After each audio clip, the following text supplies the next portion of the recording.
ગણિતનું paper મિત્રો ગોતું છું, મળતું નથી મારું. ઓકે, ગણિતનું પેપર તો નથી મળ્યું, પણ મિત્રો કંઈક નાની એવી ચિઠ્ઠી મળી છે. બરોબર, આ ચિઠ્ઠીમાં શું છે મિત્રો જોઈએ આપણે. મિત્રો આ ચિઠ્ઠીમાં તો કંઈક નાની એવી દાખલી છે રીઝનિંગની. શું છે જુઓ મિત્રો, અહીંયા ત્રિકોણ આપ્યો, આ ત્રિકોણ આપ્યો, તો આ ત્રિકોણમાં વચ્ચે શું આવે, અને સંખ્યાની કંઈક મિત્રો રમત છે.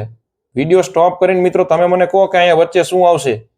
મિત્રો અહીંયા ખરેખર એવું છે કે આ 9 ને આ 4 એટલે 13, 13 ને 6 19, એ 19 ના ડબલ કર્યા એટલે 38 આવ્યા. મિત્રો અહીંયા 5, અહીંયા 2, અહીંયા 3, તો 5 ને 2 7, 7 ને 3 10, તો 10 ના ડબલ કેટલા થાય 20.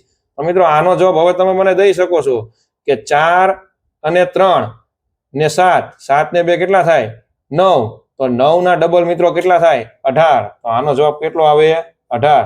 હજી એક મિત્રો નાની એવી રીઝનિંગની દાખલી તમારા માટે મેં તૈયાર કરી છે, તો આનો જવાબ તમારે મને કોમેન્ટ બોક્સમાં દેવાનો છે. તો મિત્રો આવી નાની રીઝનિંગની દાખલી શીખવા માટે આપણી ચેનલને ફોલો કરો.